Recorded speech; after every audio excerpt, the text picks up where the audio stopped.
एक तो सबसे पहले एक बड़ा ही बेसिक सा सवाल किसी ने पूछा कि सर ये कौन सा सॉफ्टवेयर है। देखिए कोई भी एप्लीकेशन जो होता है, मैं यहीं पे बता देता हूं। किसी भी एप्लीकेशन का दूसरा नाम क्या है? सॉफ्टवेयर है। किसी भी एप्लीकेशन का दूसरा नाम क्या है? सॉफ्टवेयर है। अब आप मुझे बताइए, एक सॉफ्टवेयर जो यूजर किसी बिजनेस, किसी एंटिटी से रिलेटेड डेटा हैंडल करने के लिए बना है, जैसे कि बैंक का application, internet banking, income tax का सॉफ्टवेयर, इंडियन रेलवे का सॉफ्टवेयर, ये सब चीज क्या कर रहा है? ह्यूज अमाउंट ऑफ डेटा को हैंडल कर रहा है। बहुत सारा डेटा को क्या कर रहा है? हैंडल कर रहा है। तो कोई भी एप्लीकेशन जहां पर बहुत सारे लोगों का डेटा सेव करना जरूरी है, जैसे ये एप्लीकेशन है जिसपे आप क्लास कर रहे हैं, अड्डा 24/7 का एप्लीकेशन। तो इस एप्लीकेशन में इतने सारे यूजर्स हैं, इन सभी यूजर का डिटेल यहाँ पर डेटाबेस में सेव है। इसका मतलब ये एक सॉफ्टवेयर है। एक सॉफ्टवेयर है जिसको हम क्या कहेंगे? एप्लीकेशन सॉफ्टवेयर कहेंगे। और एप्लीकेशन सॉफ्टवेयर में डेटा को ऑर्गेनाइज्ड वे में स्टोर करना एक इंटीग्रल पार्ट होता है। विदाउट एक एप्लीकेशन कंप्लीट ही नहीं होता है। तो एक एप्लीकेशन बनता है front end and back and से। खासकर यहाँ पर हम बात करते हैं इस एप्लीकेशन में या सॉफ्टवेयर में, अगर हम बात करें तो इंटरफेस क्या होता है? इंटरफेस होता है, फ्रंट एंड होता है। ठीक है, फ्रंट एंड से तो आप इंटरेक्ट होते हैं, और उसके बाद डेटाबेस हो गया। डेटाबेस ये क्या हुआ? बैकएंड हुआ। ठीक है, मतलब जितना भी डेटा, जितने भी यूजर यहाँ इंटरेक्ट होंगे इंटरफेस के माध्यम से, फ्रंट एंड के माध्यम से, और अपना डेटा सेव करेंगे, तो डेटा उस एप्लीकेशन में डेटाबेस में मेंटेन होगा, वो बैकएंड होगा। तो इस फ्रंट एंड एंड बैकएंड को दोनों को क्या कर दिया जाता है? कनेक्टिविटी कर दिया जाता है, कनेक्ट किया जाता है। तो कोई भी सॉफ्टवेयर एक कंप्लीट तैयार होता है after front end and back and. Front end कैसे डिजाइन होगा? अगर हम वेब एप्लीकेशन की बात करें तो बहुत सारे स्क्रिप्टिंग, बहुत सारे लैंग्वेजेस हैं जिसके हेल्प से क्या होगा? फ्रंट एंड को डिजाइन, या फ्रंट एंड की जो भी प्रोग्रामिंग होती है, लॉजिक्स होते हैं, वो सब क्या होता है? प्रोग्रामिंग लैंग्वेजेस के हेल्प से। चाहे वो जावा हो सकता है, चाहे वो पीएचपी हो सकता है, चाहे वो विजुअल बेसिक हो सकता है, या फिर C# हो सकता है, एंड एनी अदर जो भी लेटेस्ट बहुत सारे लैंग्वेजेस हैं इसमें हो सकता है। चाहे वो पाइथन हो जाए, चाहे सी हो, चाहे C++ हो। अब यहाँ पर बैकएंड क्या हो? बैकएंड के लिए हम क्या यूज करेंगे? डेटाबेस यूज करेंगे, मतलब डीबीएमएस। बैकएंड के लिए क्या यूज करेंगे? किसी न किसी डेटाबेस मैनेजमेंट सिस्टम का यूज करेंगे, चाहे वो ओरेकल है, SQL सर्वर 2005 7, मतलब जो भी वर्जन से SQL सर्वर का। ठीक है, तो अलग अलग डीबीएमएस का हम यूज करेंगे बैकएंड में, और फ्रंट एंड में प्रोग्रामिंग लैंग्वेजेस डिजाइनिंग। अब यहाँ पर एक सवाल आता है कि एप्लीकेशन अगर डेस्कटॉप बेस्ड एप्लीकेशन है, यहाँ पर एप्लीकेशन और जो एप्लीकेशन सॉफ्टवेयर है ये दो प्रकार का होता है। एक होता है डेस्कटॉप बेस्ड। ठीक है, अगर डेस्कटॉप बेस्ड एप्लीकेशन है तो यहाँ पर क्या होगा? Front end and back and दोनों जो होता है वो एक ही साथ होता है, मतलब आपके सिस्टम पे ही सारा डेटा स्टोर हो रहा है। ठीक है, आपके सिस्टम पर इंस्टॉल हो रहा है। ये जो प्रोग्राम है या सॉफ्टवेयर है, आपके सिस्टम पर इंस्टॉल करने के बाद ही आप उसे यूज कर पाते हैं। जैसे MS ऑफिस है। ठीक है, MS ऑफिस है तो आप क्या करेंगे, या फोटोशॉप है, आप इसको अपने सिस्टम पे इंस्टॉल करोगे, फिर यूज करोगे। तो ये एक एप्लीकेशन सॉफ्टवेयर ही है, बट ये कौन सा एप्लीकेशन है? डेस्कटॉप बेस्ड एप्लीकेशन है। और जो किसी सर्वर पर इंस्टॉल हुआ, सर्वर के थ्रू आप इंटरनेट के थ्रू क्या करते हैं? सर्वर से एक्सेस करते हैं। तो सर्वर से जब आप एक्सेस करते हैं, उसका डेटाबेस भी कहीं और लोकेटेड है, रिमोट प्लेस पे। तो ये एक वेब एप्लीकेशन हुआ। क्या हुआ? ये एप्लीकेशन हुआ वेब एप्लीकेशन। ठीक है, तो इसी चीज को आपको समझना है कि database is all about a backend, and backend is a part of any application. किसी भी एप्लीकेशन में जहां भी डेटा सेव किया जाता है, और विदाउट डेटा को ऑर्गेनाइज्ड वे से सेव किए हुए कोई एप्लीकेशन है? हर जगह डेटा कहीं ना कहीं किसी न किसी फॉर्म में सेव करना है। तो ये ऑल अबाउट आपको थोड़ा सा बेसिक ही क्लियर हो गया। कल आपको जो डाउट्स थे कि सर आपने डेफिनेशन नहीं लिखाया, प्राइमरी की, सेकेंडरी की, अल्टरनेट की एंड ऑल दैट, कैंडिडेट की, तो डेफिनेशन के फॉर्म में थोड़ा सा इसको समझते हैं, ठीक है। उससे पहले मैं एक छोटा सा टेबल ड्रॉ कर लेता हूं। वो छोटा सा टेबल ये है, कल हमने एम्प्लॉय टेबल बनाया था, आज मैं बना लेता हूं यहाँ पे स्टूडेंट का रिलेशन, स्टूडेंट, और यहाँ पर स्टूडेंट का रोल नंबर, ठीक है, यहाँ पर रजिस्ट्रेशन नंबर, ठीक है, यहाँ पर नेम, ठीक है, यहाँ पर आधार नंबर, क्योंकि आजकल आधार नंबर मैंडेटरी रह रहा है हर जगह, यहाँ पर एड्रेस, ओके। ये सारा फील्ड जो है ये किसी स्टूडेंट डेटाबेस का है, ठीक है। और यहाँ पर बहुत सारे स्टूडेंट जैसे जैसे होंगे उनका डेटा क्या हो जाएगा, यहाँ इंसर्ट हो रहा है। तो ये क्रिएट हो गया टेबल, ठीक है, स्टूडेंट टेबल। स्टूडेंट एक एंटिटी है, एंटिटी मतलब रियल टाइम ऑब्जेक्ट है जिसके बारे में डेटा सेव करना नेसेसरी है, क्योंकि अगर हम एक कॉलेज की बात करें या एक इंस्टीट्यूशन की बात करें तो स्टूडेंट के रिकॉर्ड को मेंटेन किया जाता है अगर, तो उसके लिए इस प्रकार का क्या होना चाहिए, एक रिलेशन होना चाहिए। एंड फर्दर और भी इंफॉर्मेशन जैसे अकाउंट से related and there are very many other information जो अलग अलग डिपार्टमेंट से स्टोर करते हैं, तो उसके लिए भी फर्दर अलग अलग रिलेशंस होने चाहिए। And all the relations, all the tables are interconnected, सभी टेबल्स क्या है, कनेक्टेड है लॉजिकली, दैट्स वाई एक रिलेशनल डेटाबेस मैनेजमेंट सिस्टम इसको हम कहते हैं। अब यहां पर आपने देखा प्राइमरी की क्या है, प्राइमरी की इसमें से ऐसा कोई भी एट्रीब्यूट जो यूनिकली आइडेंटिफाई कर रहा है वो प्राइमरी की है। तो primary key of a relation मतलब relational table uniquely identifies each record in a table, जितने भी रिकॉर्ड्स हैं उनको यूनिकली आइडेंटिफाई कर रहा है, ठीक है। यहां पर आप ये समझिए, in some tables combination of more than one attribute can be declared as primary key. कुछ टेबल्स ऐसे हैं जहां पर सपोज कि कुछ ऐसे एट्रीब्यूट्स हैं जो मिसिंग हैं, जो एक यूनिकनेस प्रोवाइड कर सकते हैं, तो more than one attribute can be used as a primary key, ठीक है। जरूरी नहीं कि एक ही को यूज किया जाएगा, मोर than one attribute. In that case primary की is known as composite key. तो प्राइमरी की को ही क्या कहा जाएगा, कंपोजिट की कहा जाएगा, जब प्राइमरी की कंपोज्ड ऑफ टू और मोर कीज, दो या दो से अधिक की को या दो या दो से अधिक एट्रीब्यूट को मिलाकर के अगर प्राइमरी की बनता है तो प्राइमरी की को ही कंपोजिट की कहा जाएगा। तो यहां पर एक डाउट आप लोगों का था, कंपोजिट की को अच्छे से समझना। अब मान लीजिए यहां पर ये रिलेशन है, अब रिलेशन में अगर नेम एंड आधार नंबर मिला करके एक रिकॉर्ड को यूनिकली आइडेंटिफाई किया जा रहा है तो उसे हम क्या कहेंगे, इसको हम कंपोजिट की कहेंगे, क्योंकि यहां पर नेम और आधार नंबर मिला करके प्राइमरी की बनाया जा रहा है, तो ये कंपोजिट की हुआ। अब आप कहेंगे कि ऑलरेडी रोल नंबर है, रजिस्ट्रेशन नंबर, आधार नंबर है।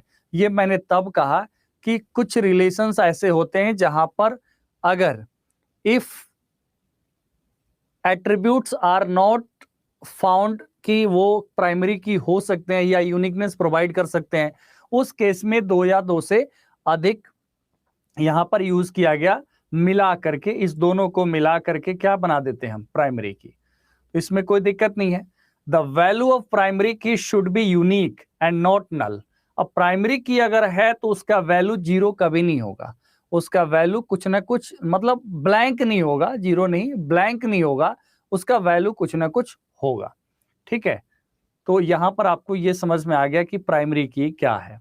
अब यहां पर जब ऑलरेडी आपके पास रोल नंबर है, रजिस्ट्रेशन नंबर है एंड आधार नंबर है, तो यहां पर आप देखेंगे तो रजिस्ट्रेशन नंबर, रोल नंबर, ये दोनों ही, इवन आधार नंबर भी क्या कर सकता है, यूनिकली आइडेंटिफाई कर सकता है। इनमें से कोई एक काफी है प्राइमरी की के लिए, ठीक है, कोई भी एक हो सकता है। मतलब तीन यहां पर कैंडिडेट है, तीन कैंडिडेट क्या बन सकता है, तीन में से किसी का भी सिलेक्शन हो सकता है, तीन में से कोई भी सेलेक्ट हो सकता है प्राइमरी की के रूप में। तो ये तीनों क्या हो जाएंगे, कैंडिडेट की हो जाएंगे, ठीक है। तो यहां पर तीन जो हो गया यूनिक हो गया, आप समझिए, तीन यूनिक हो गया, ठीक है। और कंपोजिट की क्या है? कंपोजिट की भी प्राइमरी की है, प्राइमरी की को ही कंपोजिट की कहा जाता है। यहां पर दो एट्रीब्यूट मिला करके, मतलब 3 यूनिक की ये हो गया। चौथा एक ऑप्शन ये हो गया कि नेम प्लस आधार नंबर या नेम प्लस एड्रेस, इसको मिला करके भी हम क्या बना सकते हैं? प्राइमरी की बना सकते हैं। ठीक है, ऐसे में there are 4 options, there are 4 options for this table to make primary key. तो इन चारों को कहेंगे सुपर की। क्या कहेंगे? चारों को सुपर की कहेंगे। कंफ्यूजन दूर हुआ? तो 4 ऑप्शन हमारे पास है किसी भी रो को, किसी भी रिकॉर्ड को यूनिकली आइडेंटिफाई करने के लिए। 4 सुपर की हो गए, जिसमें से 3 अकेला काफी है आइडेंटिफाई करने के लिए। तो ये 3 क्या हो गया? 3 को हम कहेंगे कैंडिडेट की। और उस 3 में से जो एक सेलेक्ट हो गया, मान लीजिए एक सेलेक्ट हो गया यहां पर एज अ प्राइमरी की, तो अनदर जो बचा वो क्या बच जाता है? वो अल्टरनेट बच जाता है, मतलब वो अल्टरनेट ऑप्शन है। अब मैं इसको हौच पौच अब नहीं कर रहा हूं, थोड़ा आगे बढ़ रहा हूं। अभी फिलहाल अगर आप प्राइमरी की समझ गए और कंपोजिट की समझ गए, तो दूसरा की यहां पर आप समझिए कैंडिडेट की क्या है। ठीक है, कैंडिडेट की क्या है? All attributes which can uniquely identify each tuple of a relation are known as candidate keys. अभी हमने क्या देखा? स्टूडेंट टेबल के अंदर रजिस्ट्रेशन नंबर, रोल नंबर, आधार नंबर, ये क्या थे? यूनिकली आइडेंटिफाई कर सकते थे। ठीक है, ये जो एट्रीब्यूट्स थे यूनिकली आइडेंटिफाई कर सकते थे किसी एक रो को, मतलब एक रिकॉर्ड को। ठीक है, इसका मतलब है each table may have one or more candidate keys and one of them will become the primary key. एक टेबल के अंदर एक से अधिक क्या हो सकते हैं? कैंडिडेट की हो सकते हैं। And one of them will become the primary की, उसमें से एक क्या बन जाता है? प्राइमरी की बन जाता है। तो प्राइमरी की, कैंडिडेट की, कंपोजिट की अब आपको समझ में आ गया होगा मेरे हिसाब से। फिर मैं आपसे पूछ लूंगा, आपके डाउट्स होंगे तो। अब यहां देखिए अल्टरनेट की क्या है। ठीक है, और ये डेफिनेशन के फॉर्म में दे दिया ताकि आप रिवीजन भी करेंगे। अ कैंडिडेट की, क्योंकि की से क्वेश्चन आएगा ये डेफिनेट है। ठीक है, उसके बाद SQL के कमांड्स जो है इनमें, इस पूरे सेक्शन में DBMS में, एक तो जनरल क्वेश्चंस हैं जो जनरल सामान्य ज्ञान टाइप के DBMS के वो क्वेश्चन है। एक क्वेश्चन सीधा आपसे की से पूछा जाएगा, एक क्वेश्चन आपसे सीधा इस तरीके से, एक से अधिक क्वेश्चंस रहेंगे वो आपके कमांड से, मतलब आपके SQL से रहेंगे। तो SQL जान है इस पूरे सेक्शन का। ठीक है, अब यहां पर आप देखेंगे बाकी general question, data, information, record, row, tuple, column, attribute, ऐसे क्वेश्चन ठीक है पूछे जाएंगे। डोमेन। अब यहां देखिए अल्टरनेट की क्या है? अ कैंडिडेट की that is not the primary की। जैसे सपोज स्टूडेंट टेबल में रोल नंबर को यूज कर लिया गया प्राइमरी की के रूप में, तो उसके अलावा वहां रजिस्ट्रेशन नंबर है या आधार नंबर है, तो अ कैंडिडेट की that is not the primary की इज नोन एज अल्टरनेट की। उसको क्या कहा जाएगा? अल्टरनेट की कहा जाएगा। ठीक है, इसमें कोई डाउट नहीं है। अब हम बात करेंगे फॉरेन की। देखिए फॉरेन की जरूरत क्यों है? फॉरेन की जरूरत है अगर स्टूडेंट से रिलेटेड डेटा एक एडमिन डिपार्टमेंट मेंटेन करता है और उसी का डेटा अकाउंट्स का डिपार्टमेंट उसके फी, कोर्स और फी मेंटेन करता है। तो ऐसे केसेस में अगर एक ही एंटिटी के बारे में 2 डिपार्टमेंट्स इंफॉर्मेशन डेटा मेंटेन करते हैं, तो दोनों अलग अलग डेटा मेंटेन करते हैं, but though both the tables and relations are connected, दोनों का क्या है? लॉजिकल रिलेशन है। क्योंकि जब एक उसके बारे में सारा इंफॉर्मेशन फेच किया जाएगा तो अकाउंट्स का भी और वहां पर सभी रिलेशन, सभी टेबल का डेटा फेच हो जाए, तो ऐसे में रिलेशन स्टैब्लिश करने के लिए दो टेबल में कनेक्शन प्रोवाइड करने के लिए क्या यूज किया जाएगा? फॉरेन की यूज किया जाएगा। एग्जाम्पल मैं आपको बता देता हूं। जैसे एक यहां पर रिलेशन है, स्टूडेंट का रोल नंबर, ठीक है, नेम, एड्रेस, ये मेंटेन हो रहा है इसमें, ठीक है। एक यहां पर मेंटेन करना है उस स्टूडेंट के बारे में, उसके कोर्स का डिटेल। तो यहां पर हम क्या करेंगे, रोल नंबर को एक दूसरी टेबल में भी रेफर कर लेंगे, रोल नंबर और उसका सीधा क्या मेंटेन करेंगे यहां पर, कोर्स, एडिशनल इंफॉर्मेशन के रूप में। इसका मतलब क्या है, इसका मतलब ये है कि यहां पर एक डिपार्टमेंट है, जैसे ये डिपार्टमेंट कोई भी XYZ, डिपार्टमेंट ए है, डिपार्टमेंट बी है, यहां पर कोर्स और यहां पर फी मेंटेन हुआ। सपोज ये अकाउंट का डिपार्टमेंट है, ठीक है, ये अकाउंट्स का डिपार्टमेंट है, तो रोल नंबर, कोर्स और फी मेंटेन कर रहा है। यहाँ पर roll number, name, address, general information maintain कर रहा है। तो यहाँ पर रोल नंबर क्या है, प्राइमरी की है। यहाँ पर रोल नंबर क्या है, प्राइमरी की है फर्स्ट टेबल में। दूसरी टेबल में रोल नंबर आकर के यही बन जाता है फॉरेन की, फॉरेन की। और फॉरेन की मतलब अनदर टेबल के लिए क्या है, ये रेफर कर रहा है प्राइमरी टेबल से। तो जब प्राइमरी टेबल से रेफर कर रहा है तो इट बिकम फॉरेन की। आप समझ गए। तो फॉरेन की को क्या कहा जा सकता है, रेफरेंस की कहा जा सकता है, ठीक है। इसका मतलब अ फॉरेन की इज अ नॉन की एट्रीब्यूट, मतलब ये क्योंकि ऑलरेडी क्या है, की एट्रीब्यूट यहां पर है, ठीक है, whose value is derived from the primary key of the another table. एक टेबल के प्राइमरी की से इसका वैल्यू डिराइव हो रहा है। The relationship between two table is established with the help of foreign key. दो टेबल के बीच में रिलेशन स्टैब्लिश किया जाता है किसके माध्यम से, फॉरेन की के माध्यम से। ओके, तो मेरे हिसाब से फॉरेन की आपको समझ में आ गया होगा। ओके, एक बार आप लोगों की भी इनपुट जानना जरूरी है, वरना ज्यादा आगे निकल जाऊंगा मैं। बताइए, क्लियर हो गया यहां तक, कल वाले डाउट्स क्लियर हुए? हाँ ठीक है, ठीक है, तो हम आगे बढ़ते हैं।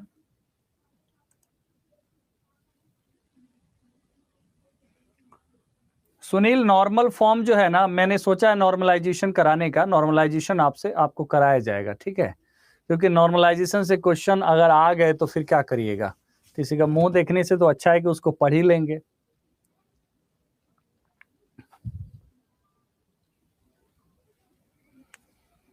ओके, बफरिंग हो रहा है क्या, बहुत बफरिंग, यहाँ तो ठीक है सब कुछ। चलिए तो आगे बढ़े, फॉरेन की के बारे में बाद में हम अब बात करेंगे सेकेंडरी की। सेकेंडरी की क्या है, एट्रीब्यूट और set of attributes commonly used for accessing records but not necessarily unique. एक बात समझिए, प्राइमरी की और सेकेंडरी की अंतर है। प्राइमरी मतलब वो एक की ऐसा है जो प्राइमरी है, सेकेंडरी का मतलब हो गया कि वो यूनिक नहीं है, एट्रीब्यूट्स यूनिक नहीं है, लेकिन उन एट्रीब्यूट का यूज किया जाता है किसी रिकॉर्ड को एक्सेस करने के लिए।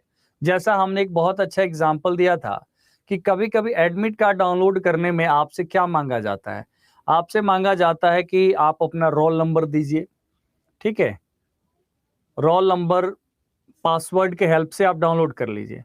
कभी कभी आपसे कहा जाता है कि अगर आप अपना नाम और डेट ऑफ बर्थ इंटर करिएगा, तो इसमें नाम जो है ये भी यूनिक नहीं है, डेट ऑफ बर्थ जो है एट्रीब्यूट, ये दो आदमी का भी डेट ऑफ बर्थ सेम हो सकता है, पांच आदमी का भी हो सकता है, बट नाम, डेट ऑफ बर्थ, और हो सकता है कि आपसे डिस्ट्रिक्ट चूज करा लिया जाए कि आप किस डिस्ट्रिक्ट से हैं, सो दैट कि फिल्ट्रेशन हो जाए कि एक डिस्ट्रिक्ट में फिर नाम और फिर जन्म तिथि, ठीक है, या फादर्स नेम।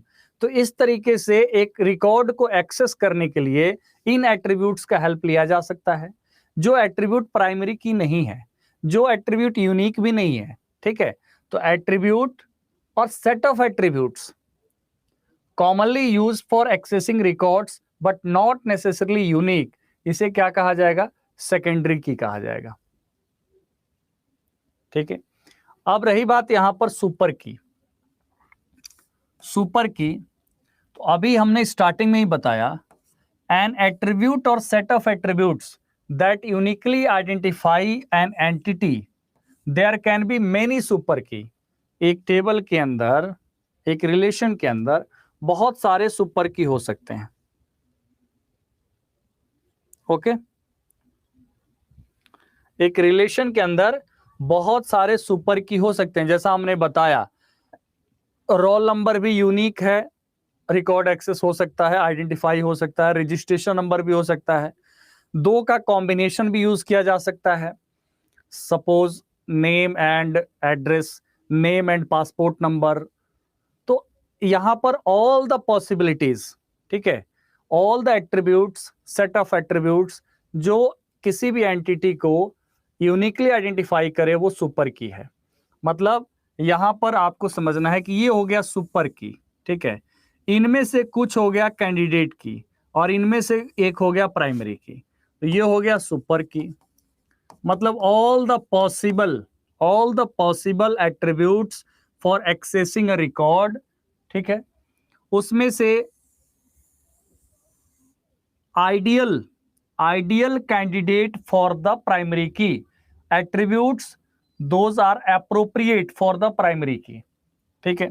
तो यहां पर कैंडिडेट की हो गया, मतलब आउट ऑफ सुपर कीज, और उस कैंडिडेट की में से one attribute is selected as primary key, तो ये हो गया प्राइमरी की, ठीक है। तो प्राइमरी कैंडिडेट सुपर, इस तरीके से आप समझ सकते हैं, ठीक है। तो अब की में कोई प्रॉब्लम तो नहीं रहा, आप लोग बताइए। अगर इतना आप जानते हैं तो आप आराम से क्वेश्चन कर पाएंगे, कोई दिक्कत नहीं होगा।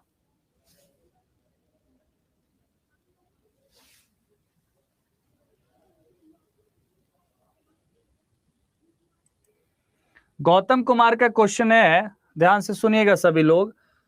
उनका क्वेश्चन है कि what is the difference between secondary की एंड कंपोजिट की। देखिए, कंपोजिट की का मतलब हो गया कि जब हम दो एट्रीब्यूट को मिलाएं, तो वो दो एट्रीब्यूट को मिलाकर के वो यूनिक हो जाएगा, वो यूनिक होगा, मतलब वो प्राइमरी की बन जाएगा। बट सेकेंडरी की में हम अल्टरनेट तरीके से किसी और एट्रीब्यूट्स का यूज कर रहे हैं रिकॉर्ड एक्सेस करने में, whether these attributes cannot uniquely identify, वो यूनिकली आइडेंटिफाई नहीं करेगा, मतलब वो प्राइमरी की नहीं बनेगा। यहां पर प्राइमरी की क्या है, प्राइमरी की ही कंपोजिट की है, जब वो दो एट्रीब्यूट को मिला करके या दो से अधिक एट्रीब्यूट को मिला करके प्राइमरी की बना, तो वहां पर मतलब प्राइमरी की जरूरी नहीं कि एक ही यूनिक की हो सकता है, दो भी हो सकता है, तब उस केस में उसे कंपोजिट की कहेंगे। तो बहुत सारा डिफरेंस है, बताइए क्लियर हुआ। Candidate key, yes, all the candidate keys are super key, candidate key super key ही है।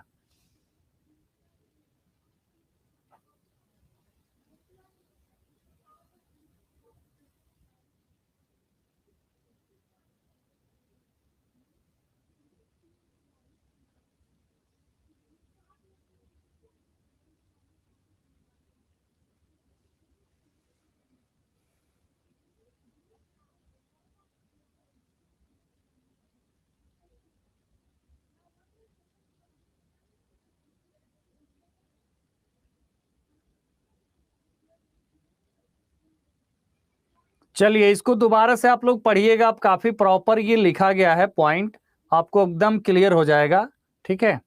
माइंड में ज्यादा कंफ्यूजन रखने की जरूरत नहीं है।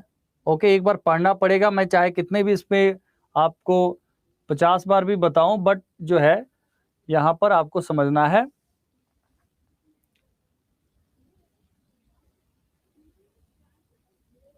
क्योंकि कल मैंने बताया आपको पूरा ड्रॉ करके, आज मैंने आपको फिर से बता दिया, ठीक है।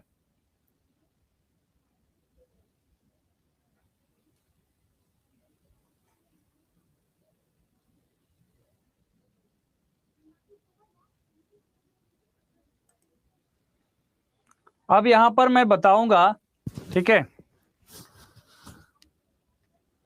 चलिए इसको आप लोग एक बार पढ़िएगा, फिर भी अगर रहेगा तो मैं बताऊंगा, क्योंकि कल बताया आज भी बताया, क्योंकि की इंपॉर्टेंट है। और की मैंने, मेरे हिसाब से तो मैंने क्लैरिटी में कोई कमी नहीं छोड़ी है। फिर भी अगर आप लोग का अटेंशन नहीं होगा, किसी कारण बस से नहीं हुआ, तो उसको एक बार पढ़िए।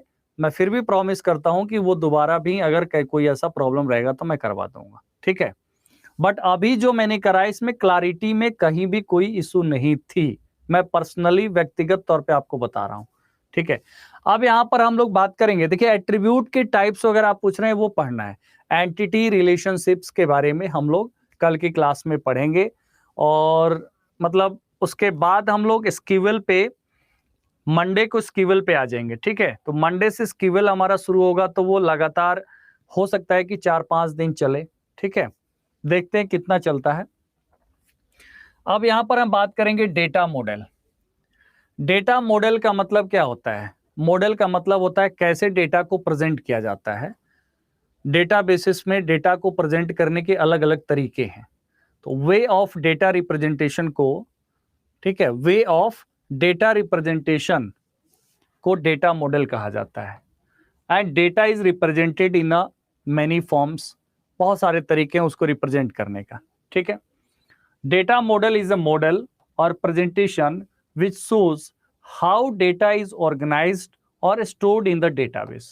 डेटाबेस में कैसे डेटा ऑर्गेनाइज्ड होता है और कैसे स्टोर्ड होता है, बट बेसिक इंटेंशन क्या है कि डेटा एक्सेस इजी हो, डेटा में अपडेशन आसान हो, और डेटा में कुछ ऐसे इश्यूज होते हैं कि डेटा में रिडंडेंसी ना हो। रिडंडेंसी का मतलब recurrence of the same data at the multiple places. Data redundancy नहीं होनी चाहिए, ठीक है, रीअकरेंस नहीं होना चाहिए, क्योंकि वो रिडंडेंसी क्या करेगा, एक प्रॉब्लम क्रिएट करता है, अननेसेसरली स्टोरेज लगता है उसको स्टोर करने में। जब डेटा सेम है तो क्यों उसको एक ही डेटा को मल्टीपल प्लेसेस पे स्टोर करना? तो डेटा रिडंडेंसी नहीं होनी चाहिए, ठीक है। अब यहां पर देखेंगे डेटा मॉडल जो होता है उसके टाइप्स के बारे में हम लोग चर्चा कर रहे हैं, ठीक है। डेटा मॉडल का यहां पर पहला टाइप है रिलेशनल डेटा मॉडल। खासकर हमारी जो पूरी क्लासेस हैं इसी पे डिपेंड है कि रिलेशन के फॉर्म में डेटा को मेंटेन किया जाता है, ठीक है। और यही एक एप्रोप्रिएट वे होता है डेटा को स्टोर करने का, इसलिए हम पूरा जो टेबुलर फॉर्म में, रिलेशंस के फॉर्म में डेटा को मेंटेन करते हैं। दैट्स वाई इस सिस्टम को RDBMS कहा जाता है, रिलेशनल डेटाबेस मैनेजमेंट सिस्टम। तो आप यहां पर देखेंगे in this model data is organised into relations और टेबल्स, रो एंड कॉलम के फॉर्म में। Row in a table represent relationship of the data to each other and also called tuple और record, ठीक है। रो क्या रिप्रेजेंट करता है? जैसे स्टूडेंट का आईडी है, मतलब रोल नंबर है, तो नेम है, एड्रेस है, उसके बीच क्या है? एक रिलेशन है। तो लॉजिकली रिलेटेड फील्ड क्या है? एक रिकॉर्ड का फॉर्म करता है, जो आप समझ सकते हैं ना। जैसे यहां पर अगर स्टूडेंट का टेबल है तो यहां पर उसका रोल नंबर है, ठीक है, यहां पर नेम है, ठीक है, यहां पर एड्रेस है। इसका मतलब all these fields are logically related, मतलब ये लॉजिकली क्या है? एक दूसरे से रिलेटेड है, क्योंकि एक के बारे में ये सारा डेटा मेंटेन हो रहा है, और इसलिए ये क्या बन जाता है? एक रिकॉर्ड बन जाता है। तो रिकॉर्ड को हम कैसे डिफाइन करेंगे? Logically related field is called record. और रो जो होता है, रो में एक व्यक्ति का, एक एंटिटी का डेटा मेंटेन होता है, ठीक है। A column is called attribute और फील्ड, और कॉलम क्या है? एट्रीब्यूट है। तो इस फॉर्म में डेटा को मेंटेन करना रिलेशनल डेटा मॉडल है। दूसरा है नेटवर्क डेटा मॉडल, ठीक है। सेकंड है नेटवर्क डेटा मॉडल। इस डेटा मॉडल में data is represented by collection of records and relationships among data is shown by links. अलग अलग रिकॉर्ड्स होते हैं, अलग अलग रिकॉर्ड्स, और उन सभी रिकॉर्ड्स के बीच में क्या होता है? लिंक होता है। मतलब एक नेटवर्क का रूप में होता है, मतलब एक नेटवर्क फॉर्म करता है। तो नेटवर्क मतलब ये हो गया कि when there are multiple records and all the records, सभी रिकॉर्ड्स के बीच में क्या है? लिंक है। तो ये नेटवर्क डेटा मॉडल होगा। एंड हायरार्किकल डेटा मॉडल क्या होता है? हायरार्किकल मॉडल होता है ट्री के फॉर्म में डेटा को मेंटेन करना, डेटाबेस को मेंटेन करना। तो रिकॉर्ड्स जो मेंटेन होते हैं टॉप लेवल पर, उसे रूट रिकॉर्ड कहा जाता है। एंड दिस में contains multiple directly linked children records. Okay, तो रूट रिकॉर्ड और चिल्ड्रेन रिकॉर्ड्स, तो ये जो मॉडल बनता है इसको कहा जाता है हायरार्किकल। मतलब ये हायरार्की क्रिएट होता है ट्री के फॉर्म में, तो ये हायरार्किकल मॉडल है। बट इन सब मॉडल में सबसे मोस्ट अप्रोप्रिएट जो है वो रिलेशनल मॉडल है। क्या है? रिलेशनल मॉडल है। और इसलिए RDBMS relational database management system जो है आपको फॉलो किया जाता है। ठीक है, एक होता है object oriented data model, but type आपको याद रखना है कि इनमें से कौन कौन सा मॉडल है। तो यहाँ पर दूसरा और ये तीसरा हायरार्किकल मॉडल है और चौथा जो है ऑब्जेक्ट ओरिएंटेड डेटा मॉडल है। ठीक है, इसमें क्या होता है, records are presented as objects. ठीक है, और ऑब्जेक्ट्स मतलब similar type of object is called class. तो यहाँ पर क्या होता है कि अलग अलग रिकॉर्ड्स को ऑब्जेक्ट से रिप्रेजेंट किया जाता है, मतलब जिसके बारे में भी रिकॉर्ड होगा वो एक एक ऑब्जेक्ट बनेगा, और ऐसे many object similar type of object मिला करके क्लास बनता है। तो इसको कहा जाता है ऑब्जेक्ट ओरिएंटेड डेटा मॉडल। केवल थोड़ा बहुत आपको ये याद रखना है, और रिलेशन के बारे में हम लोग ऑलरेडी पढ़ लिए। ठीक है, रिलेशन में कहीं कोई डाउट नहीं है, बट रिलेशन में टेबल में किन किन बातों का ध्यान रखा जाता है। जैसे सबसे पहले कल मैं इस पे बात कर भी रहा था, ये 3 प्रॉपर्टी होता है किसी भी टेबल का। किसी भी टेबल का 3 प्रॉपर्टी होता है रिलेशन का। एक तो टेबल का नाम देना, तो टेबल का नाम जो होना चाहिए ये भी अपने आप में यूनिक होना चाहिए। यूनिक मतलब इसी नाम से, एक ही नाम से कई टेबल क्रिएट नहीं होगा, नहीं तो क्या होगा, टेबल से डेटा फेच करने में, रिकॉर्ड फेच करने में क्या होगा, प्रॉब्लम होगा, accessing of the data become difficult. तो टेबल को एक यूनिक नाम दिया जाता है, क्योंकि टेबल का जो टाइटल है वो आइडेंटिफायर का काम करता है किसी एक टेबल का। तो name is the first property of a relation. ठीक है, is it's name which is represented by the title और द एंटिटी आइडेंटिफायर। अब जिस प्रकार, जैसे अगर अकाउंट होल्डर का मतलब किसी अकाउंट से रिलेटेड इंफॉर्मेशन है तो उसका नाम रखा जा सकता है अकाउंट डेटाबेस, मतलब अकाउंट टेबल। ओके, इसी तरीके से कार्डिनलिटी क्या है, मैं दोबारा रिपीट कर रहा हूं, कल मैंने कराया था। सेकंड प्रॉपर्टी क्या है रिलेशन का, वो कार्डिनलिटी है। कार्डिनलिटी मतलब एक रिलेशन के नंबर ऑफ रोज को कार्डिनलिटी कहा जाता है, नंबर ऑफ रोज। जैसे एक रिलेशन ये हुआ और इस रिलेशन में नंबर ऑफ रोज है 1 2। ठीक है, 1 2 और 3, तो इसको हम क्या कहेंगे, कार्डिनलिटी कहेंगे इस रिलेशन का 3। द सेकंड प्रॉपर्टी मतलब एक प्रॉपर्टी है रिलेशन का, वो है cardinality, which refer to the number of records, number of rows in a relation.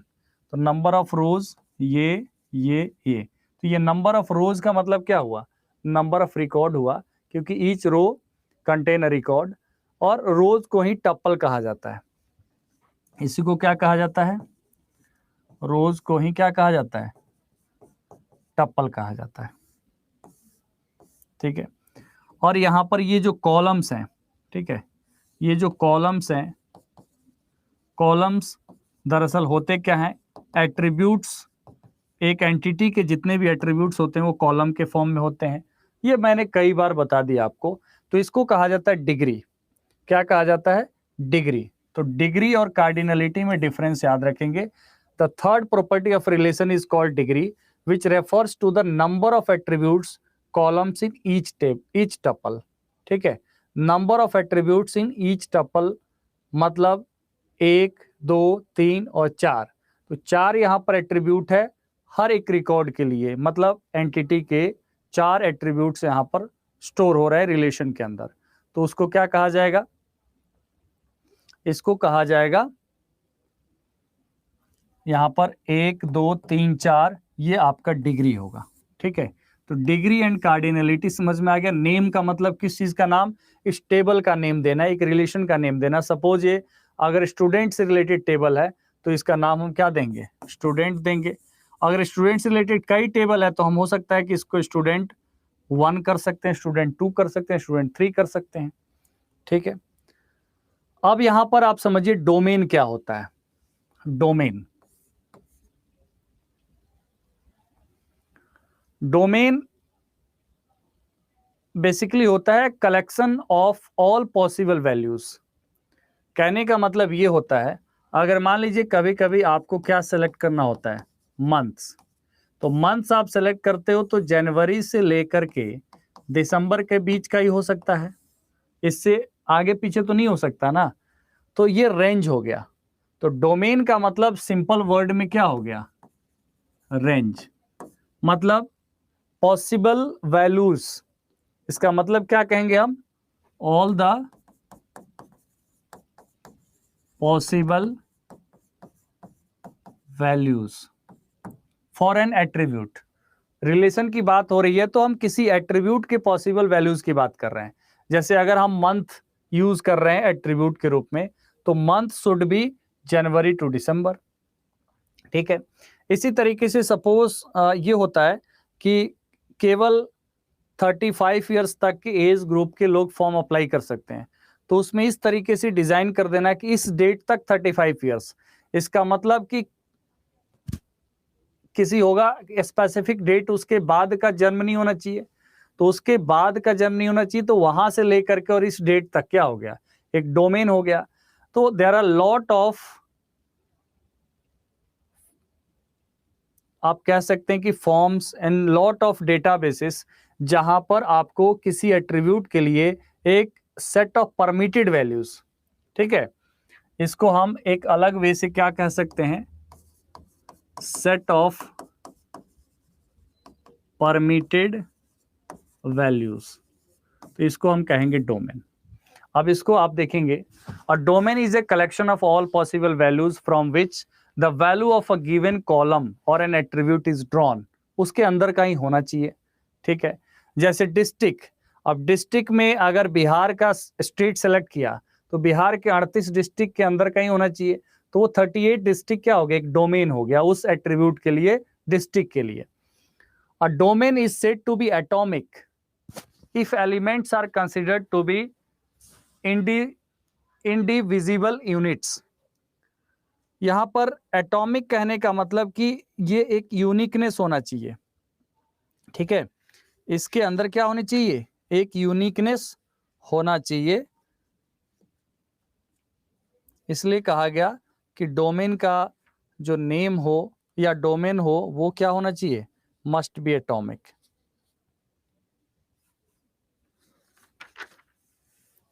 Okay, and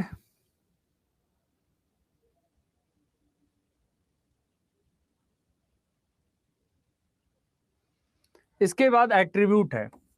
attribute आप कितने बार मैंने पढ़ा दिया आपको, हेडिंग जो है, कॉलम हेडिंग, जो भी जिसके बारे में जो डेटा स्टोर करना है, the heading columns of a table relation are known as attribute. Each attribute of a table has a distinct name. Attribute are also called fields.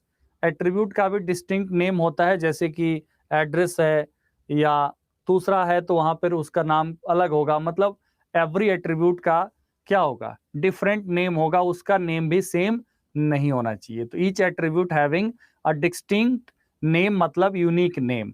जैसे अगर नेम है तो नेम में केवल नेम स्टोर होगा, mobile number या contact number तो यहाँ मोबाइल नंबर होगा एंड ऑल। तो लाइकवाइज एड्रेस, तो यहाँ पर क्या होना चाहिए, ये एट्रीब्यूट्स हुए जिसका एक डिस्टिंक्ट, एक यूनिक नेम है। ठीक है, तो आपको यहाँ तक समझ में आ गया।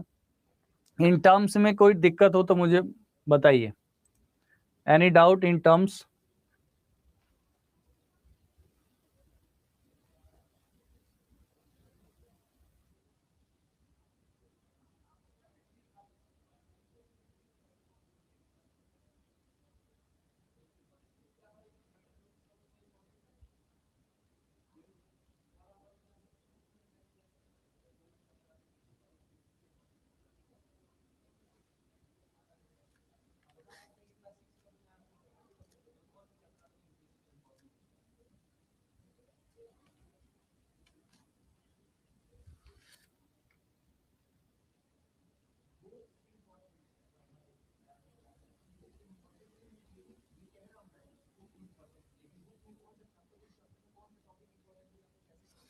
देखिए, जब भी हम सेट ऑफ वैल्यूज में से सेलेक्ट करते हैं कि ये आपके पास ऑप्शन है 1 to 100, तो आपका जो कोई एट्रीब्यूट का वैल्यू होना चाहिए वो 1 और 100 के बीच होना चाहिए। इसका मतलब क्या है, 1 और 100 के बीच होना चाहिए तो वो डोमेन होगा। ओके,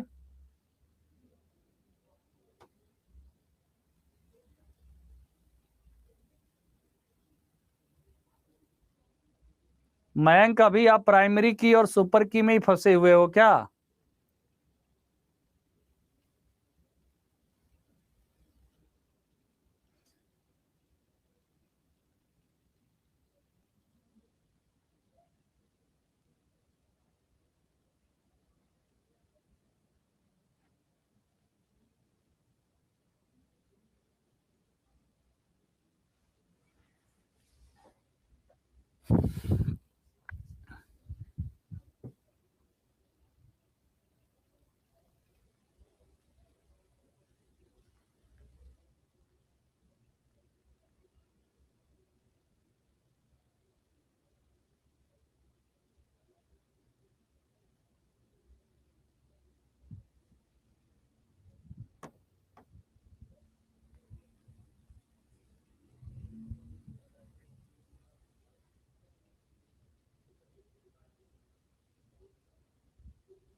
चलिए तो थोड़ा आगे बढ़ते हैं हम लोग।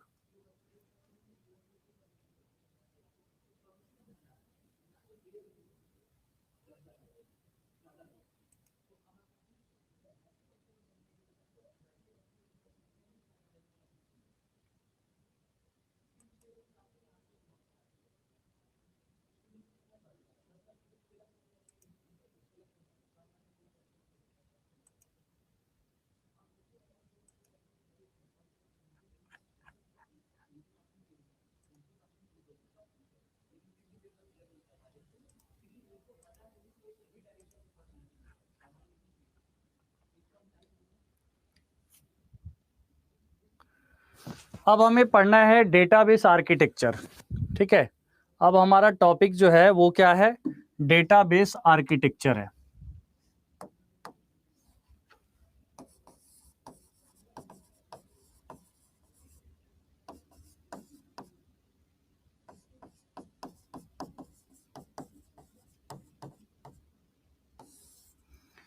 नॉर्मली अगर देखा जाए तो टुडेज वर्ल्ड अभी जो सबसे इंपॉर्टेंट आर्किटेक्चर है डेटाबेस का वो है 3 टियर आर्किटेक्चर। लेकिन ये 2 प्रकार का होता है, एक आपका 2 टियर आर्किटेक्चर और दूसरा 3 टियर आर्किटेक्चर। 2 टियर आर्किटेक्चर जब कहा जाए तो इसमें आप देख पा रहे हैं 2 टियर आर्किटेक्चर में क्या होता है? क्लाइंट और डेटाबेस।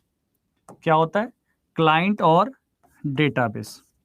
ठीक है, तो यहाँ पर डायरेक्ट जो है क्लाइंट और डेटाबेस के बीच में क्या रहता है? कनेक्शन रहता है। ओके, तो क्लाइंट सर्वर आर्किटेक्चर मॉडल जो होता है यहाँ पर हम कहेंगे इसको 2 टियर आर्किटेक्चर। अब एक बात समझना एग्जाम्पल के तौर पे, जैसे एक होता है कि आप टिकट बुक करते हो तो IRCTC लॉगिन करते हो, टिकट बुक करते हो। एक होता है आप सीधा टिकट काउंटर पे जाते हो, तो टिकट काउंटर पे क्या होता है कि उनके पास डेटाबेस का डायरेक्ट एक्सेस है, तो वो क्या करते हैं, वो देखते हैं और फिर आपको क्या करते हैं, मतलब सीधा टिकट बुक करके दे देते हैं। लेकिन जब आप एक थर्ड पार्टी सॉफ्टवेयर एप्लीकेशन के माध्यम से लॉगिन करते हो फिर क्या होता है, वो रेलवे के डेटाबेस से कनेक्ट होता है। ठीक है, यहाँ से वो रेलवे के एप्लीकेशन इंटीग्रेटेड है, वहां से उसके API के माध्यम से फिर वो क्या होता है, रेलवे के डेटाबेस से फेच करके इंफॉर्मेशन देता है। तो इसमें क्या होगा, आर्किटेक्चर में लेवल क्या हो गए, 3 हो गए। ठीक है, तो डायरेक्ट यहाँ पर एग्जाम्पल के फॉर्म में आप समझ गए कि डायरेक्ट आप किसी भी सर्विस प्रोवाइडर के पास जाते हैं और उस पर उसके डेटाबेस का उस पर उसका राइट है, तो वो सीधा क्या करता है, आपको वो सर्विस प्रोवाइड कर देता है। तो यहाँ 2 टियर आर्किटेक्चर में केवल क्या होता है, क्लाइंट और डेटाबेस, मतलब क्लाइंट सर्वर आर्किटेक्चर। तो डायरेक्ट क्लाइंट जो होता है सर्वर से इंटरेक्ट होता है। ठीक है, तो इसको हम कहेंगे 2 टियर आर्किटेक्चर। 3 टियर आर्किटेक्चर क्या है? This model involve the address the problem of the 2 tier model. यहां पर क्या होगा, क्लाइंट, सर्वर और फिर डेटाबेस। मतलब एक बात आपको समझना है कि क्लाइंट अलग है, मतलब डिस्ट्रीब्यूटेड एनवायरनमेंट में अलग अलग जगहों पे क्लाइंट बैठा हुआ है, सर्वर है और फिर उसका क्या है, डेटाबेस है। तो यहाँ पर क्लाइंट डायरेक्टली डेटाबेस को एक्सेस नहीं कर रहा है, किसके माध्यम से एक्सेस कर रहा है, सर्वर के माध्यम से एक्सेस कर रहा है। मतलब क्लाइंट वो भी क्लाइंट नहीं कर रहा है, सर्वर डेटाबेस को एक्सेस कर रहा है, सर्वर डेटाबेस को एक्सेस करके डिपेंडिंग अपॉन द डेटा और डेटाबेस के हेल्प से यहाँ पर सर्वर सर्विस प्रोवाइड कर रहा है क्लाइंट को। तो इसको कहा जाता है 3 टियर मॉडल। ठीक है, इसको 3 टियर आर्किटेक्चर कहा जाता है। ओके, तो यहां पर आप ये देखेंगे 3 टियर आर्किटेक्चर में क्लाइंट लेयर होता है, फिर बिजनेस लेयर होता है और डेटाबेस होता है। ठीक है, डेटा लेयर। तो यहां पर ये हो गया क्लाइंट लेयर, ये हो गया बिजनेस लेयर और ये हो गया data layer. Client layer, business layer और डेटा लेयर। तो 3 टियर आर्किटेक्चर में एक एक करके हमें समझना है क्लाइंट लेयर क्या है।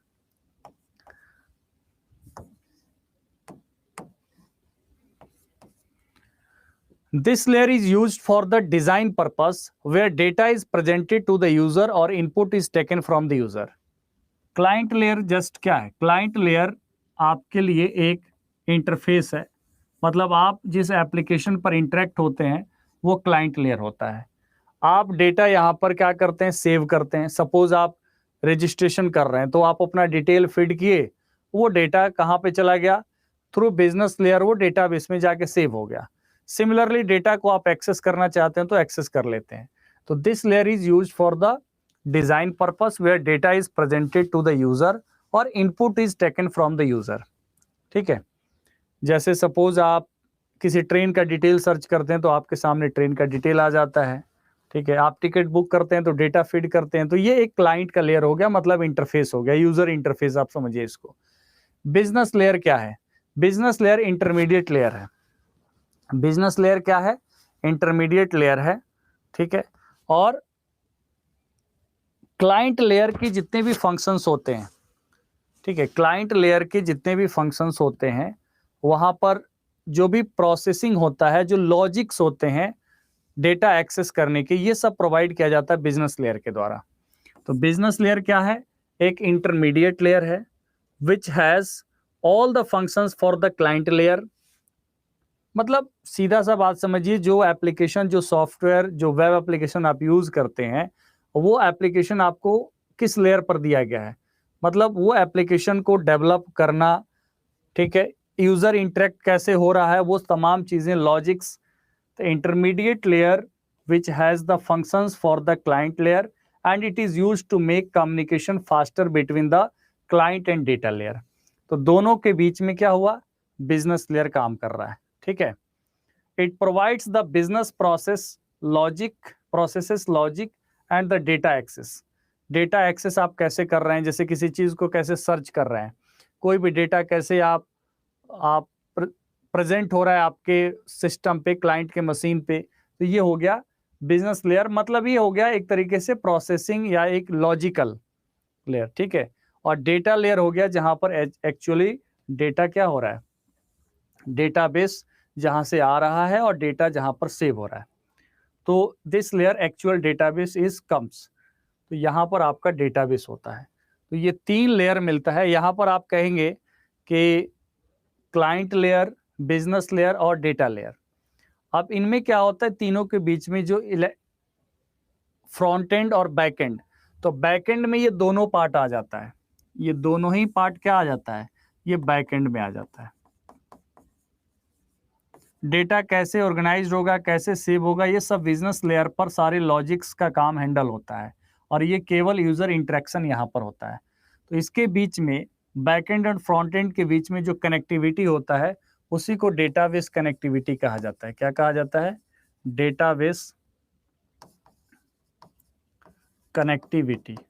तो ये डेटाबेस कनेक्टिविटी कौन प्रोवाइड करता है? डेटाबेस कनेक्टिविटी भी प्रोवाइड करता है डीबीएमएस। तो डीबीएमएस क्या है? एक सॉफ्टवेयर है, एक सॉफ्टवेयर है जो डेटा को हैंडल करने के लिए, डेटा को एक्सेस करने के लिए, डेटाबेस को मेंटेन करने के ऐसे तमाम फंक्शनैलिटीज जो प्रोवाइड करता है वही डीबीएमएस है। ठीक है, वही क्या है? डीबीएमएस है, database management system.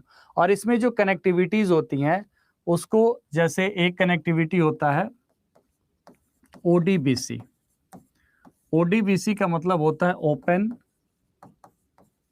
Data base connectivity, ठीक है। एक होता है JDBC, जावा डेटाबेस कनेक्टिविटी। मतलब अलग अलग एप्लीकेशन प्रोग्रामिंग इंटरफेस जो है, API जिसे कहा जाता है, application programming interface. Application programming interface का मतलब क्या होता है? एक पूरा प्लेटफॉर्म जहां पर आप एप्लीकेशन को डेवलप कर रहे हैं और उसके माध्यम से आप अगेन डेटाबेस का अलग आप DBMS सॉफ्टवेयर यूज कर रहे हैं, डेटाबेस क्रिएट कर रहे हैं और उसको कनेक्ट कर रहे हैं किससे? उसको कनेक्ट कर रहे हैं आप अपने प्रोग्राम से, आप अपने लॉजिक से, आप अपने फ्रंट एंड से उसको कनेक्ट कर रहे हैं बैकएंड को, सो दैट जब आप डेटा यहाँ पर इंटर करें तो डेटा वहां पर क्या हो? सेव हो। फिर आप डेटा एक्सेस करना चाहें तो डेटा एक्सेस हो। तो ये जो API प्रोवाइड करता है, ये अलग अलग डेटाबेस कनेक्टिविटी प्रोवाइड करता है, जिसमें ODBC है ओपन डेटाबेस कनेक्टिविटी, JDBC है जावा डेटाबेस कनेक्टिविटी, और आपके .NET प्लेटफॉर्म पे होता है ADO, एक्टिवेक्स डेटा ऑब्जेक्ट जिसे कहा जाता है। तो आप थोड़ा सा इसके फुल फॉर्म्स वगैरह थोड़ा याद रखेंगे। बाकी आपको API बार बार आ रहा है, तो API क्या है? API एप्लीकेशन प्रोग्रामिंग इंटरफेस है। तो यहाँ पर एप्लीकेशन प्रोग्रामिंग इंटरफेस मतलब कि वो सारे बिल्ट इन जो आपको फीचर्स दिए जाते हैं so that you can develop, you can create a particular application, वो API होता है। और API के हेल्प से ही आप क्या करते हैं? यहाँ पर ये सारे फंक्शंस कर पाते हैं। मतलब एक एप्लीकेशन डेवलप करना, डेटाबेस क्रिएट करना, जिसके लिए अलग से DBMS यूज होता है। तो अब हमें बेसिकली DBMS सॉफ्टवेयर के बारे में पढ़ना है कि कौन कौन से DBMS होते हैं, ठीक है। कौन कौन से DBMS होते हैं इनके बारे में हमें पढ़ना है एक बार, ब्रीफ इंट्रोडक्शन।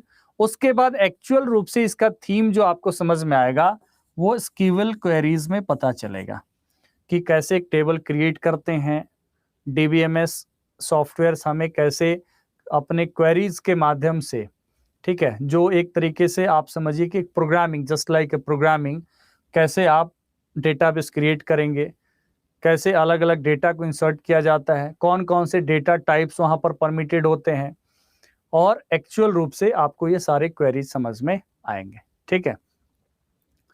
तो एक छोटे से ब्रेक के बाद करते हैं, ठीक है। बताइए यहां तक कुछ समझ में आया?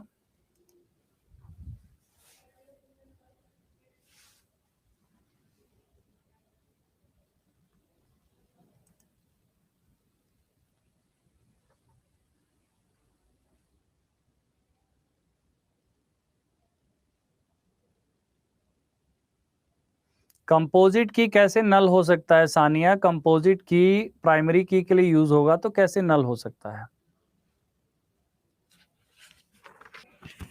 जैसे एक, अगर हम डेटा की हायरार्की की बात करें, हायरार्की की, तो सबसे पहले क्या होता है? सबसे पहले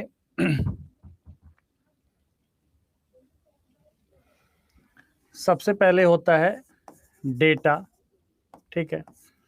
डेटा के बाद मतलब डेटा को किसी न किसी फील्ड में स्टोर किया जाता है, ठीक है।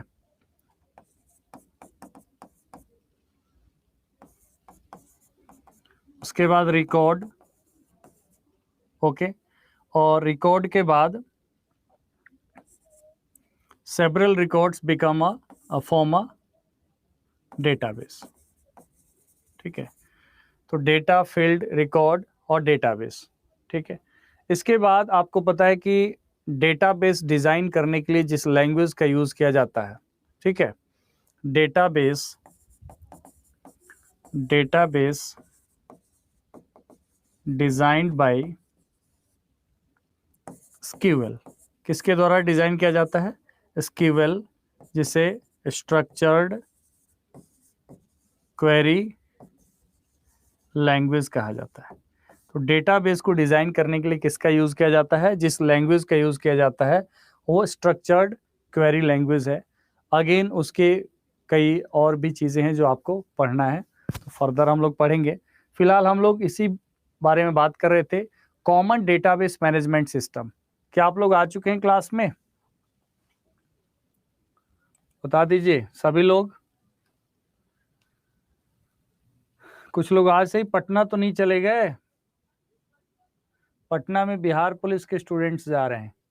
आप लोगों को पटना जाने की नीड नहीं है। जो पटना में है,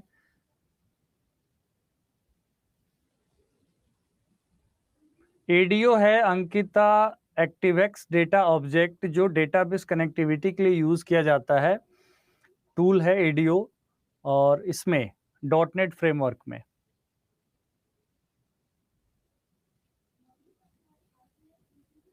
नहीं, मैं बिल्कुल नहीं गया, मैं यही हूँ गुड़गांव में। मैं गुरुग्राम में ही हूँ।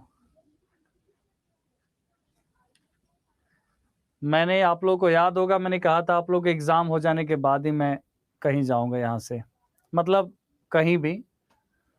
आप यहाँ देखेंगे कॉमन डेटाबेस मैनेजमेंट सिस्टम, जो बैकएंड में database management system DBMS software use किया जाता है, ठीक है। इसमें एक तो है माइस्क्यूएल। माइस्क्यूएल एक ओपन सोर्स स्क्यूएल, मतलब SQL is nothing but structured query language.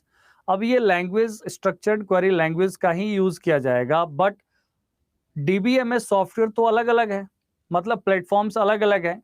तो माइस्क्यूएल उसमें से एक प्लेटफॉर्म है। Most popular open source SQL और रिलेशनल डेटाबेस मैनेजमेंट सिस्टम, क्योंकि इन सभी डीबीएमएस सॉफ्टवेयर का यूज तो किया जाता है किसके लिए? आरडीबीएमएस के लिए किया जाता है।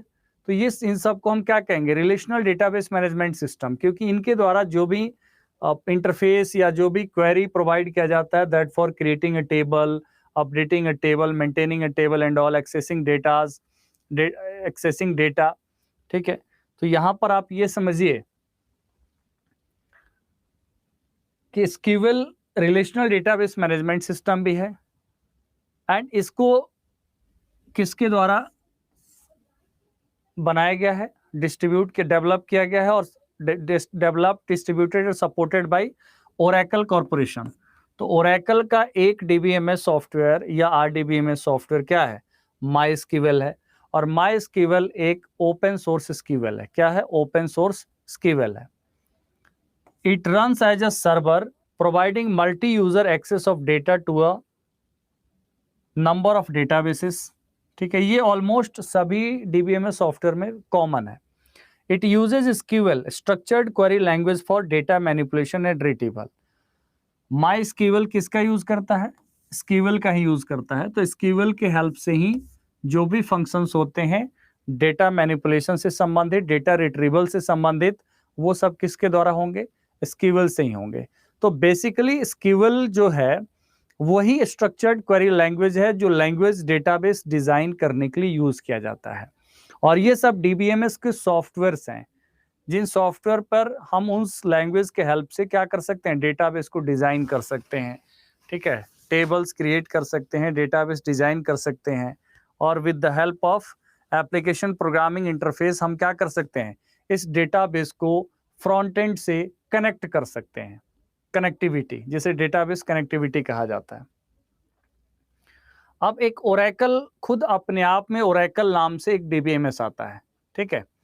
तो ओरेकल जो है 4th generation relational database management system, developed distributed and supported by Oracle corporation. तो एक माइस्क्यूएल जो है ये भी ओरेकल का है, ठीक है। मैं यहीं लिख देता हूं, ये भी ओरेकल का है। एक ओरेकल जो अपने आप से, ओरेकल के कई सारे वर्जन्स आते हैं, ठीक है। ओरेकल के कई सारे वर्जन्स हैं, जो जिनमें सबसे पहले आया था 1, 2, 2.1, 2.3, 8, 8.19, ऐसे करके बहुत सारे वर्जन्स हैं। तो ओरेकल भी एक अपने आप में डीबीएमएस सॉफ्टवेयर है, जो ओरेकल ने डेवलप किया। It is one of the most widely used और ट्रस्टेड आरडीबीएमएस, मतलब ये भी एक डीबीएमएस सॉफ्टवेयर है जो बहुत ज्यादा यूज होता है। This system is built upon a relational database frameworks in which data objects may be accessed by users through SQL। मतलब यहां भी किसका यूज किया जाएगा? SQL का। तो फर्क समझ में आया? स्ट्रक्चर्ड क्वेरी लैंग्वेज जो है ये लैंग्वेज है डीबीएमएस का, बट माई एक आरडीबीएमएस मतलब एक डीबीएमएस सॉफ्टवेयर है, ओरेकल का ही है। एक ओरेकल अपने आप में एक डीबीएमएस सॉफ्टवेयर है। यहाँ भी स्कीवल का ही यूज होगा, स्ट्रक्चर्ड क्वेरी लैंग्वेज का ही यूज किया जाएगा जहां भी रिलेशन की बात आए, रिलेशन को एक्सेस करने की बात आए। ओके, उसके बाद इंटरेक्टिव ग्राफिक्स रिट्रीवल सिस्टम है, INGRES, इसको शॉर्ट में लिखते हैं। INGRES का मतलब क्या हुआ? Interactive graphics retrieval system. तो ये एक प्रकार का क्या है? It is commercially supported open source SQL relational database management system. यहां भी स्कीवल का ही यूज होगा, ठीक है, और ये भी एक डीबीएमएस आरडीबीएमएस सॉफ्टवेयर है। It is fully open with growing global community contributors, मतलब एक ओपन सॉफ्टवेयर है, मतलब इसका राइट्स किसी के पास नहीं है, ठीक है। INGRES has created a number of commercial database applications like action, मतलब एक डेटाबेस का नाम है। तो फिलहाल आपको समझना है कि ये जो है ये एक क्या है? एक ओपन सोर्स डीबीएमएस सॉफ्टवेयर है।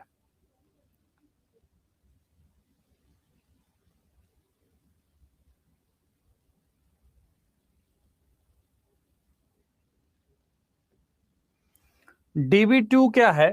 देखिए, ओपन सोर्स का मतलब क्या होता है? ओपन सोर्स का मतलब होता है कि उसका लाइसेंस लेना जरूरी नहीं होता है, मतलब freely available, freely available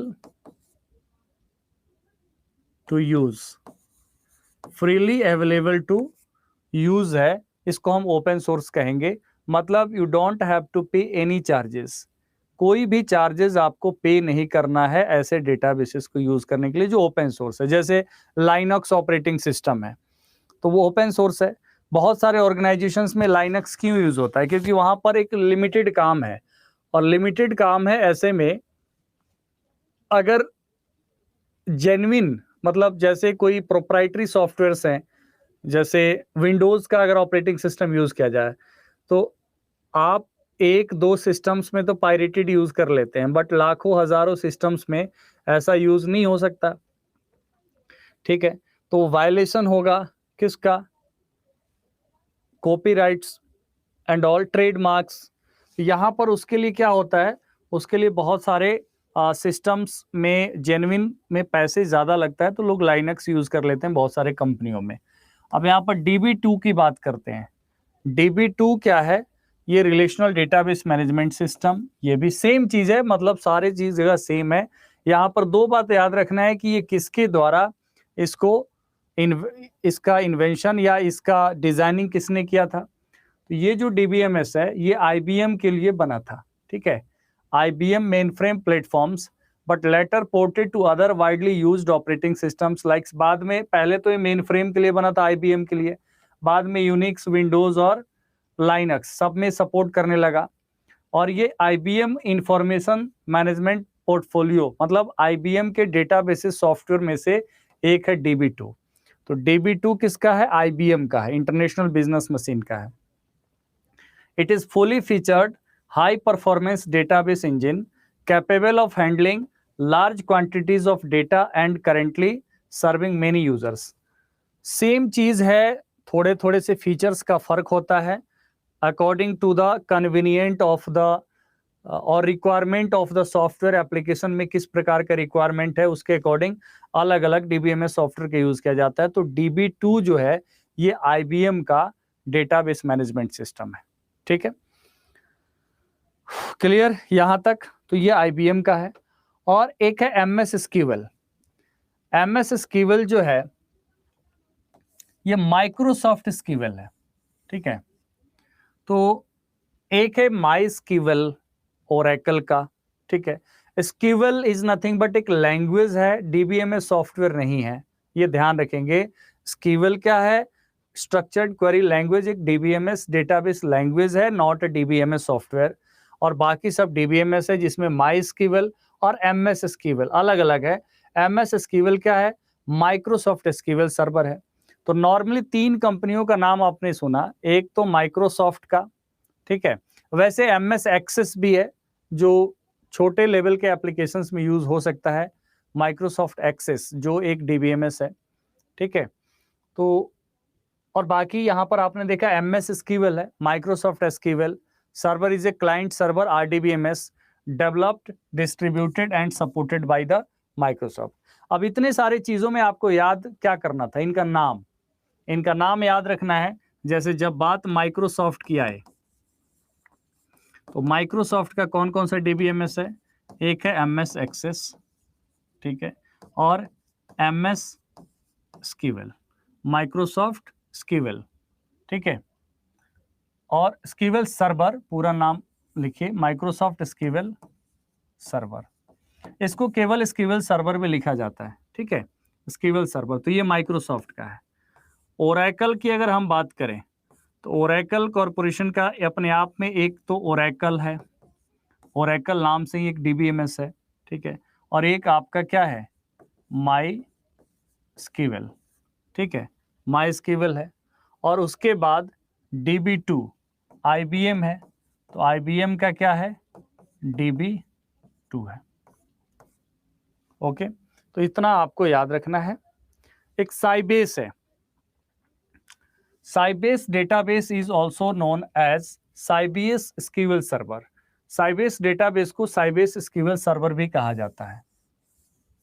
okay, और Sybase ASE adaptive server enterprise developed and marketed by computer software company named Sybase solutions corporation. तो ये अपने आप में एक अलग कंपनी है और कंपनी के नाम से ही है। तो इसका जो डेटाबेस का सॉफ्टवेयर है, मतलब DBMS है, उसका नाम क्या है, साइबेस ASE, ठीक है, साइबेस SQL सर्वर या साइबेस ASE मतलब एडेप्टिव सर्वर एंटरप्राइज। तो ये एक डेटाबेस है जिसका यूज किया जा सकता है एप्लीकेशंस में, जहां पर आजकल अगर हम देखें तो SQL सर्वर का, ओरेकल का ये ज़्यादा यूज होता है। अगर देखें तो पॉपुलैरिटी है अमंग डेवलपमेंट्स एंड डिजाइनिंग, मतलब खासकर एप्लीकेशंस में SQL सर्वर और ओरेकल इसका बहुत ज़्यादा यूज होता है, ठीक है। तो यहाँ पर क्या है, ये साइबेस के द्वारा, साइबेस सॉल्यूशंस कॉर्पोरेशन, ये एक डेटाबेस है। तो ये कुछ प्रमुख डेटाबेसेस का नाम है, DBMS not databases, DBMS software का, इसको भी आपको याद रखना है, ठीक है।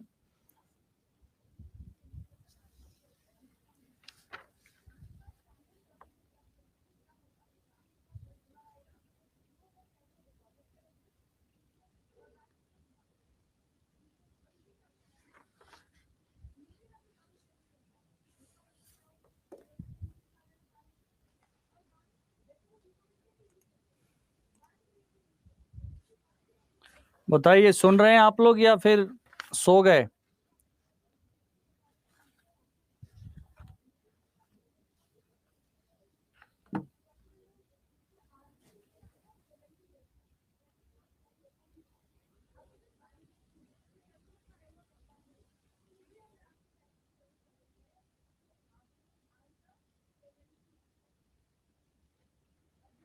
बोरिंग होने लगा? अरे नाम नाम याद कर लेना है, यहां से क्वेश्चन बन जाता है, बोरिंग में क्या करना है।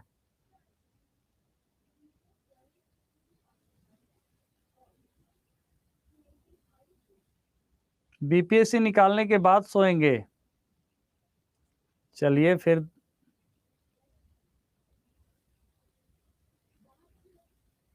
गुरुग्राम में कहाँ रहते हैं, मुझे आपसे मिलना है। गुरुग्राम में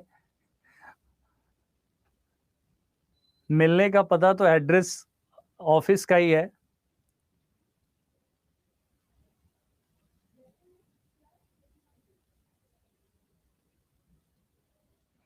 चलिए, तो नेक्स्ट हम लोग स्क्यूएल के बारे में, वैसे तो ER डायग्राम शुरू करना है, बट जब यहाँ पे स्क्यूएल आया है तो मैं थोड़ा सा स्क्यूएल के बारे में ब्रीफिंग कर देता हूं, ठीक है। स्क्यूएल स्ट्रक्चर्ड क्वेरी लैंग्वेज, ठीक है। स्ट्रक्चर्ड क्वेरी लैंग्वेज बेसिकली हमें क्या प्रोवाइड करता है, एक कंप्यूटर का लैंग्वेज है जिसका इंटेंशन क्या है, डेटा को स्टोर करना मैनिपुलेट करना, ठीक है, और डेटाबेस में उसे किस तरीके से ऑर्गेनाइज्ड वे से सेव करना ताकि वहाँ से डेटा को रिप्लेस करना, किसी टेबल को डिलीट करना, किसी भी डेटा को चेंज करना, ये सब बहुत आसान हो जाए। तो यहाँ पर हमें पोस्टग्री भी है, पोस्टग्री भी है एक DBMS।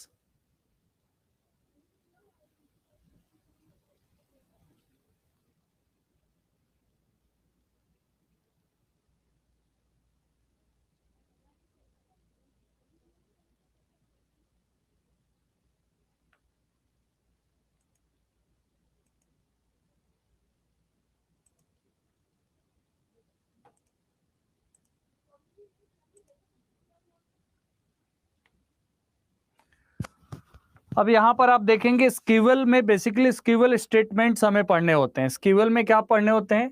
स्कीवल के स्टेटमेंट्स, मैं इस पे लिख देता हूं।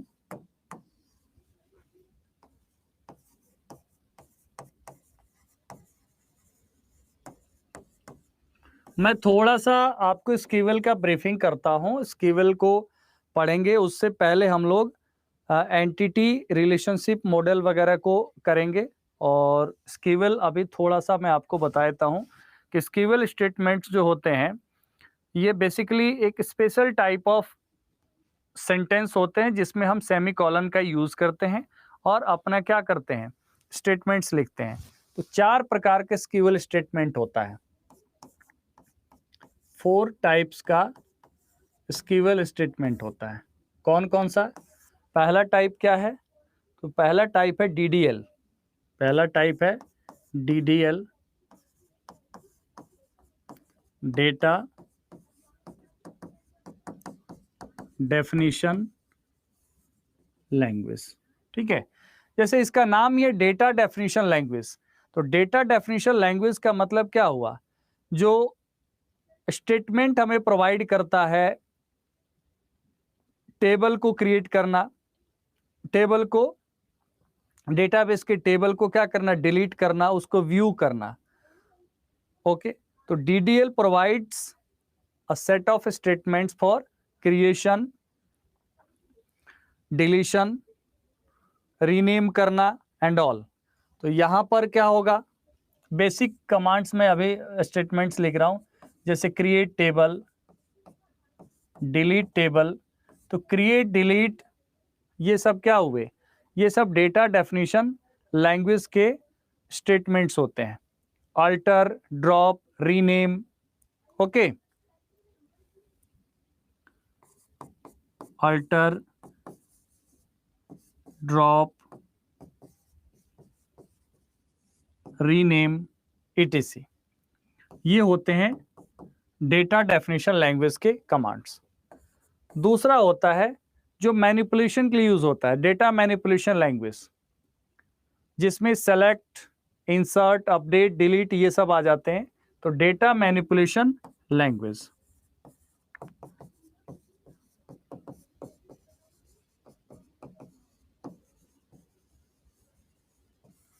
तो यहां पर स्कीवल के वो स्टेटमेंट्स आएंगे जो डेटा को मैनिपुलेट करने के लिए, डेटा को मैनिपुलेट करने के लिए यूज किए जाते हैं, इंफॉर्मेशन को रिट्रीव करने के लिए। जैसे सेलेक्ट, सेलेक्ट यहां पर स्टेटमेंट यूज होता है सबसे ज्यादा। Insert, update, delete, insert, update, delete, ठीक है। तो ये आपके कहां पर यूज होते हैं? आपके स्कीवल स्टेटमेंट्स एक DDL हो गए, data definition language, data manipulation language. इसके बाद हम देखेंगे तीसरा जो होता है वो DCL होता है, data control language, data control language. Data control language में क्या आता है? सिक्योरिटी लेवल प्रोवाइड करता है। डेटा कंट्रोल लैंग्वेज क्या करता है? सिक्योरिटी लेवल यहां पर प्रोवाइड करता है। असाइन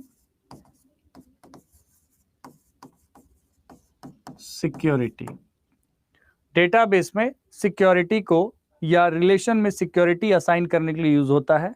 और इसमें डीसीएल स्टेटमेंट्स में अगर हम एग्जांपल देखें तो ग्रांट होता है, रिवोक होता है, ओके, ग्रांट, रिवोक, ये सब स्टेटमेंट यूज होते हैं।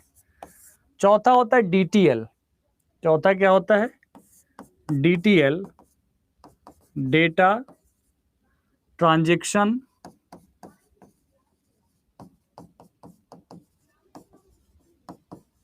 Control language. Data transaction control language हो गया डीटीएल। मतलब आपका या तो डीटीएल या टीसीएल भी इसे कहते हैं, ट्रांजैक्शन कंट्रोल लैंग्वेज भी सीधा इसको हम कहते हैं। क्या कहते हैं? ट्रांजैक्शन कंट्रोल लैंग्वेज भी इसे कहा जाता है। ठीक है, डेटा ट्रांजैक्शन कंट्रोल लैंग्वेज या directly TCL, transaction control language. ये होता है किस लिए? डेटा मैनिपुलेशन लैंग्वेज के द्वारा जो चेंजेस किए जाते हैं उसको ये कंट्रोल करता है, मतलब मैनेज करता है।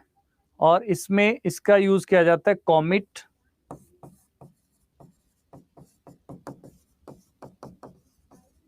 Roll back. ये जो कमांड्स होते हैं ये फेमस कमांड्स हैं, roll back, commit, save point,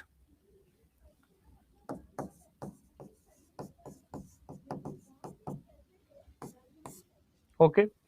तो इन सब में इसका यूज किया जाता है। तो हमें स्कीवल में एक एक करके हम सबके कमांड्स वगैरह को पढ़ना है, ओके। लेकिन इसको हम लोग करेंगे अब कल की क्लास में। आज कोई आपको डाउट्स क्वेरी हो तो आप लोग पूछ लीजिए। ये अलग से स्कीवल को पूरा आपको डिटेल में सारे कमांड्स के साथ आपको पढ़ाने हैं।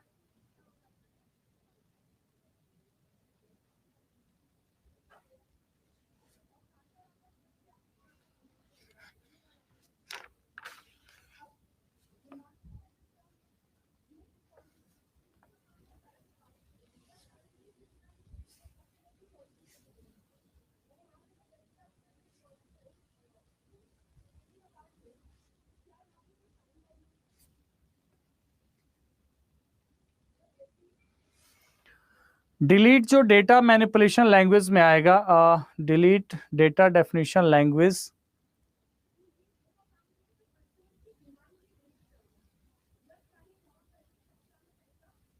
डिलीट मैनिपुलेशन में आएगा। एक सेकेंड, हमने यहाँ पे डिलीट लिख दिया है, डिलीट मैनिपुलेशन में आएगा, सॉरी। यहाँ पर क्रिएट, अल्टर, ड्रॉप, रीनेम आएगा। डेटा डेफिनेशन लैंग्वेज में create, alter, drop, rename, truncate, ये सब आएगा। और डिलीट जो आएगा ये किस में आएगा? ये आएगा डेटा मैनिपुलेशन लैंग्वेज में, ओके। डेटा मैनिपुलेशन लैंग्वेज में आएगा डिलीट।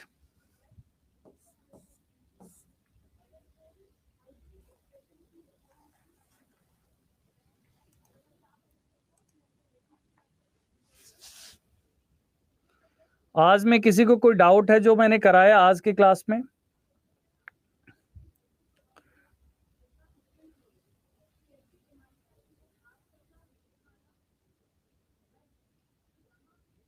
ये कमांड सभी कराए जाएंगे आपको, ये अलग से पूरा कमांड है, 1 2 4 5 नहीं है, ये मैंने कुछ एग्जांपल लिख दिया आपको। Okay for today, bye bye, take care, मिलते हैं कल की क्लास में।